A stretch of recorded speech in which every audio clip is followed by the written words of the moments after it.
Hey everybody, welcome to Truth Be Told. Thanks very much for being here. I want to start off today's episode by giving a quick note to those listening on the podcast specifically. Last week's episode, I did an interview with astronaut Charlie Duke, and I loved that interview. It went really well. I thought it was a great episode, and it did really well on YouTube because there was a lot of video and audio and pictures and stuff. On the podcast side of things, it didn't do so well. And maybe that's just because it didn't do so well. That happens sometimes. That's totally fine. But I did wonder if one of the reasons might be because rather than starting with the intro music and everything that people are used to hearing, it starts with a video clip. If you're listening on the podcast, it's just an audio clip of Charlie Duke in space, performing a task. It's kind of like a funny thing. But there's some static. It's a little, staticky and just not the best audio quality because it's literally a transmission from space. But I wondered if people may have heard that and listened for a few seconds and been like, this is not the right thing. This is not what I'm used to hearing. So they clicked off of it. If that's you, I'd highly recommend going back and checking it out because I thought it was a great episode, a really cool interview, but it does just start out differently than most other episodes. So wanted to give that little caveat there. And, if that's not you and it just didn't do well because it didn't do well, that's fine, but I figured I'd at least share that. But today, I want to talk about something that I came across in a rereading of a story. I've been going through the Bible trying to separate out my Bible reading from my Bible studying, if that makes sense. Sometimes when I start reading, I get too much into study. I will go really slowly and not take a whole section for what it's worth. I will look into certain words and phrases and ask questions and write things in my margins. It just goes really slowly. And I love doing that. Those deep dives are great. But sometimes I do that and then neglect just reading, reading the story and reading what happened. So I've been really trying to read more, but it's been going kind of slow, and I have been waylaid by taking notes and stuff. But I made it to Exodus, got through Genesis a couple weeks ago, and I made it to Exodus. And this thing in the rereading stuck out to me different than it ever has before. And so I wanted to share that with you because I think it's very applicable. Probably you can find certain ways it's applicable in your own life, but it definitely felt very applicable to my life. And it's kind of a nuanced thing, so I'm hoping I can communicate it effectively. But in the book of Exodus, when the plagues come to Egypt, especially the first two, which are the water in Egypt turning to blood and frogs, the magicians of Pharaoh leap into this frenzy of action where they try to recreate these events. And I want to just read that to you real quick. It starts in chapter 7 and goes into chapter 8 as well of Exodus. But Moses is kind of concerned that Pharaoh's not going to listen to him. God gives him some reassurance. And he says, he's not going to listen to you. His heart's going to be hardened, and then I'm going to send these signs upon Egypt.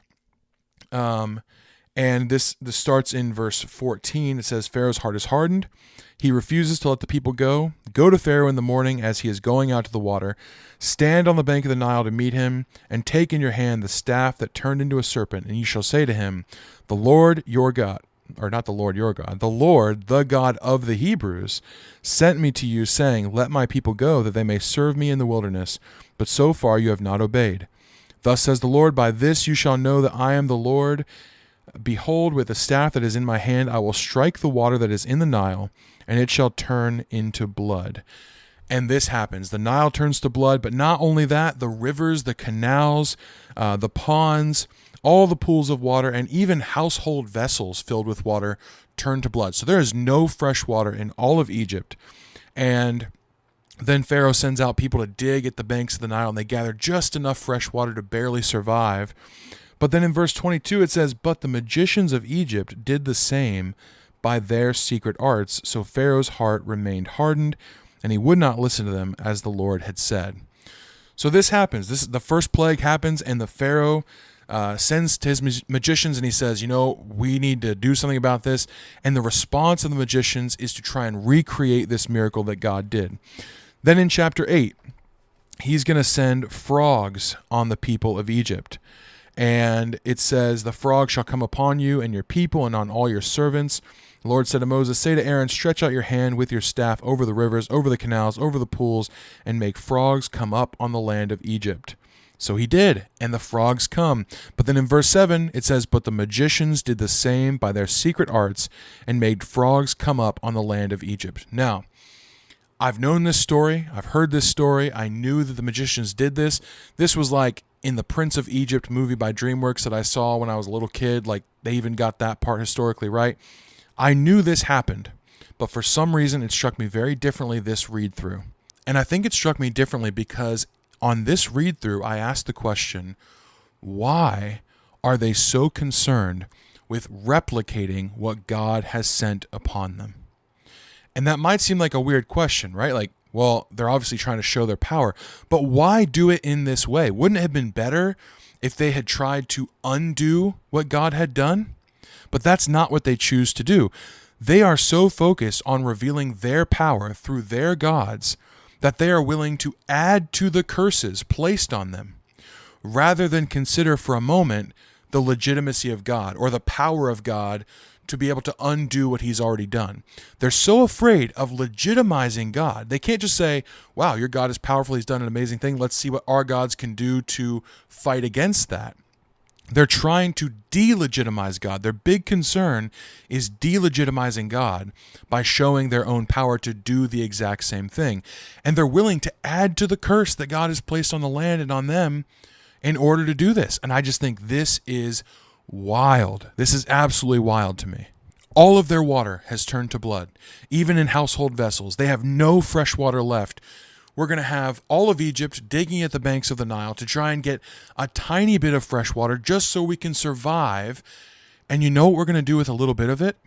We're going to turn it to blood. Like, that is insane to me. Or frogs are coming up out of the water. They are in everything. You cannot take a step in the land of Egypt without squishing and killing a bunch of frogs. They're in your food. They're in your water. They're in the streets. They're dying and they're stinking everything up. You know what we need right now?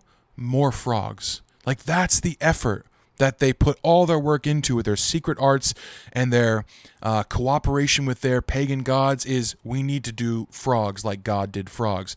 Now, after this is gnats coming up from the dust, and they can't replicate that one. But it's really interesting that up until this point, their focus is on delegitimizing God to maybe in the face of other people seeing his power and wanting to delegitimize him so that Egyptians don't follow after him.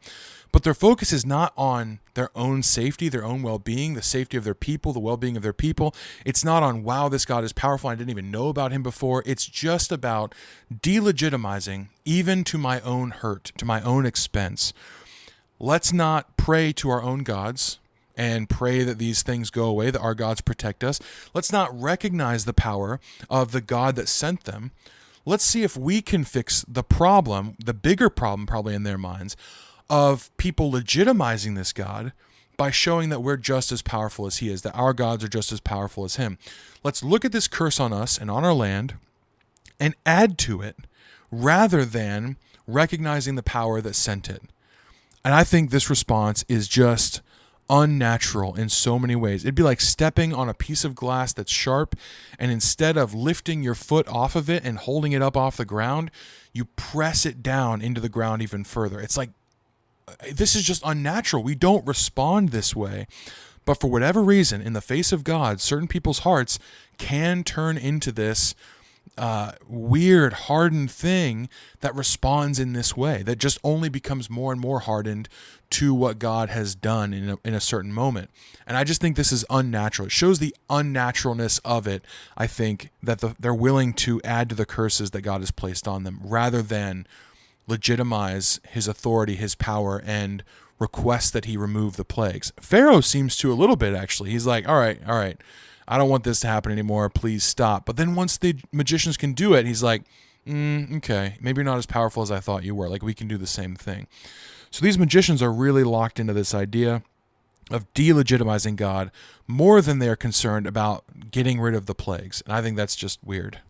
And at first when I read through this, the very first thought in my head was atheists. It seems like this is what they do as well. Rather than consider for a moment that Christian claims might be true or legitimate, many of them would rather spend their entire lives fighting for the idea that morality is subjective, that it's made up by us, there is no real right or wrong, it's just in our own perception. Or they'll fight for the idea that life has no greater meaning than just the physical birth to death span that we get, or fighting for the idea that there is nothing beyond ourselves or beyond this life. They look at life, they're not convinced that there is a God, but rather than, in so many cases, genuinely asking the question, or doing the good research, or engaging with Christians in a way that says, I kind of hope what you say is true, even if I am not sure about it, they would rather spend their time tearing down that idea, delegitimizing that idea.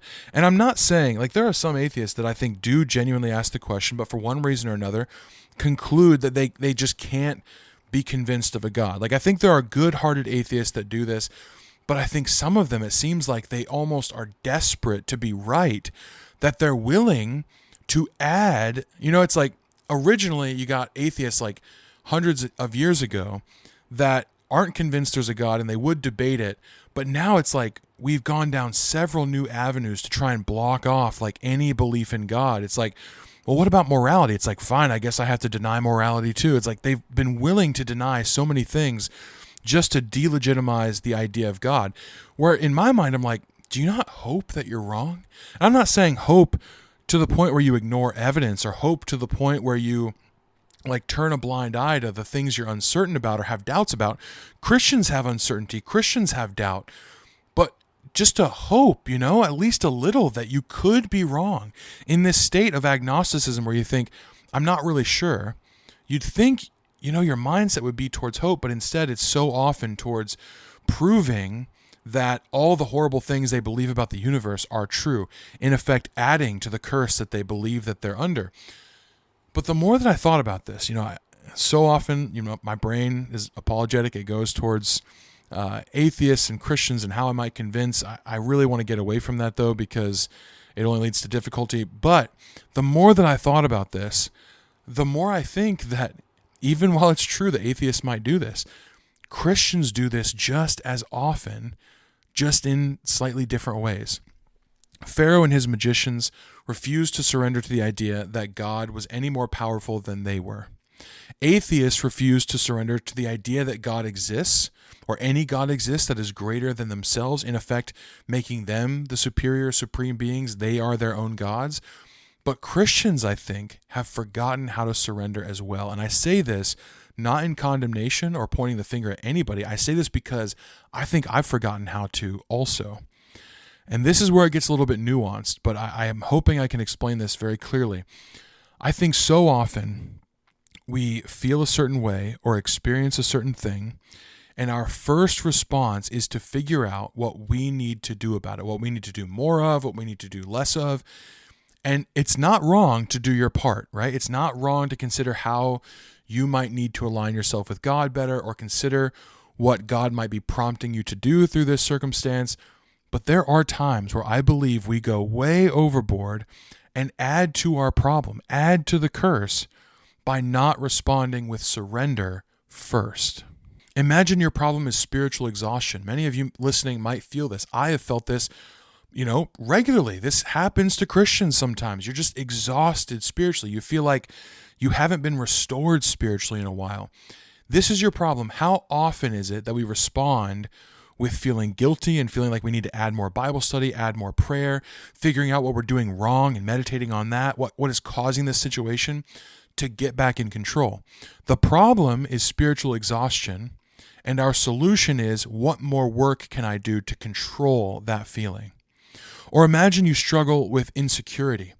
How often is our response to desire or pursue achievement or recognition or a more secure place in our social or our professional circles, rather than resting in the identity of Jesus Christ, being like, you know what, who and what I am is so much less important than who and what you are.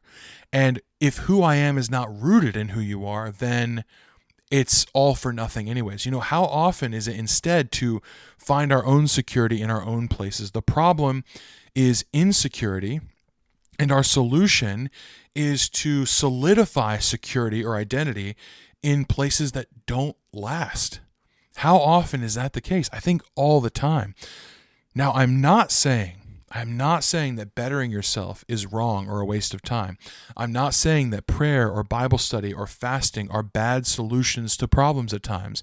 There are times where you look at yourself and you say, I'm feeling this way. And you know what? I haven't studied in a long time. And I probably should, because when I do, I feel better. And it might be the solution to your problem. That's absolutely true. I'm not saying that asking God what he may be trying to teach you or do with you or work with you on, or what he may be wanting from you, is bad or wrong. Sometimes this is good. There are times where God does something to elicit a response from you, to say, hey, you're not on the right path. Hey, you need to knock that off. Hey, you need to do more of this. He absolutely does do that. But I think sometimes he does things for you to respond with saying, God, I'm powerless over this. I can't affect the change that I want without your help. I need you in this situation. I need you in my lack. And I think so often he's asking for this response and we don't know how to give it. If these good things like prayer, Bible study, fasting, meditation, asking God what he might be doing in this situation, or trying to figure out what we might do to respond to it or to fix it, if those good things are acting as some kind of method for us to take control of our situation, rather than asking God to take control of it and guide you where he needs to, then these tools, I think, are being used incorrectly. Yes, sometimes you give God control, and the thing he prompts you to do is to study more, is to pray to him more, connect with him more, connect with other people, revitalize your spiritual life in some way. Yes, sometimes he does prompt you to those things, but it can't be our first response to say, I just need to fix this by doing these actions. Instead, it needs to be saying, God, what do I need to do? And then him guiding you to those things. These tools are to put us back in alignment with God, not tools that we've been given to save ourselves or control the situation that feels outside of our control. Because sometimes God gives us situations outside of our control so that we rely on him, so that we can surrender.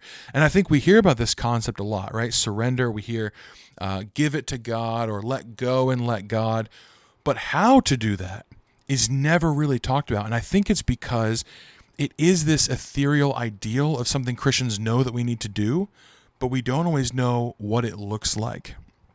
And admittedly, that's kind of where I am too. I don't have this down. Right now I'm sharing my own personal study with you.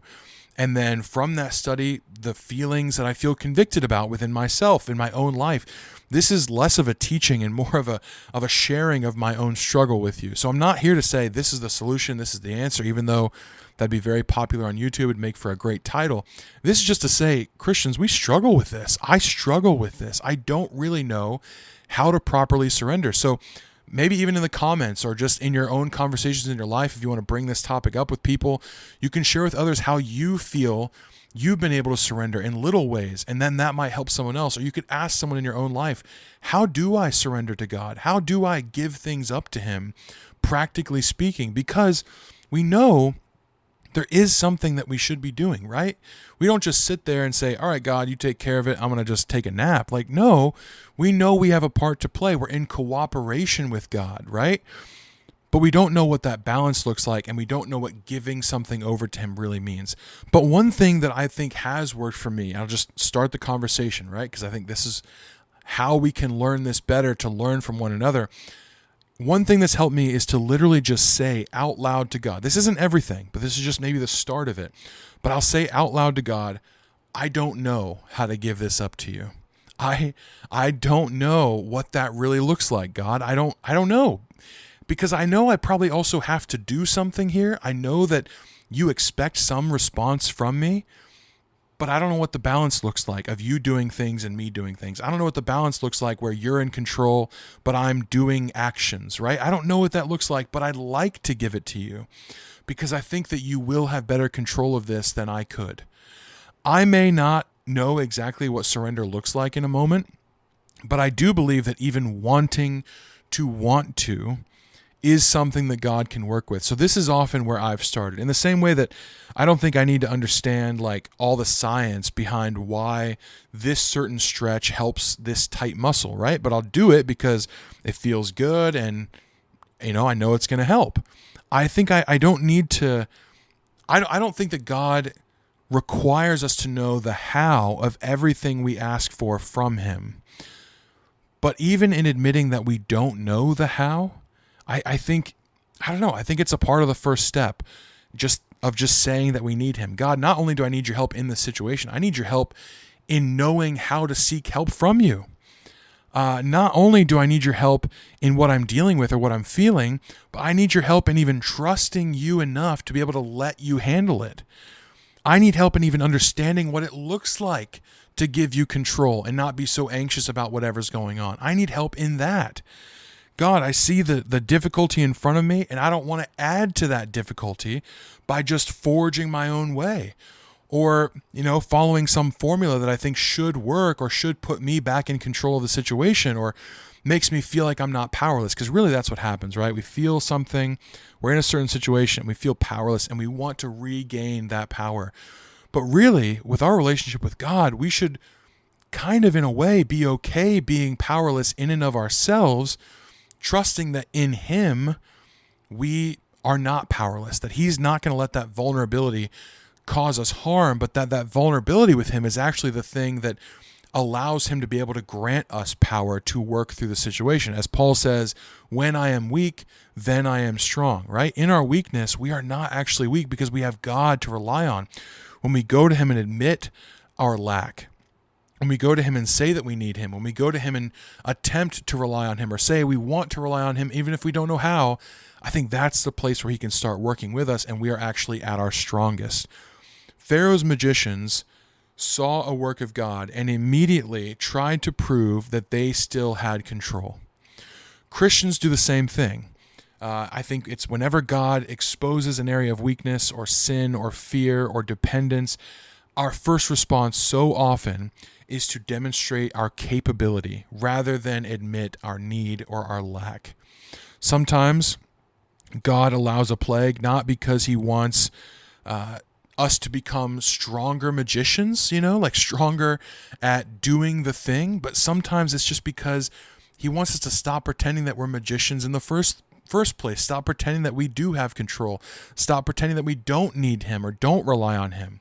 He values our surrender not because he wants to see us feel weak or feel afraid or feel vulnerable or feel out of control, but because he knows that the power and relief that he can provide to us when we take steps towards allowing him to is greater than anything that we could do on our own.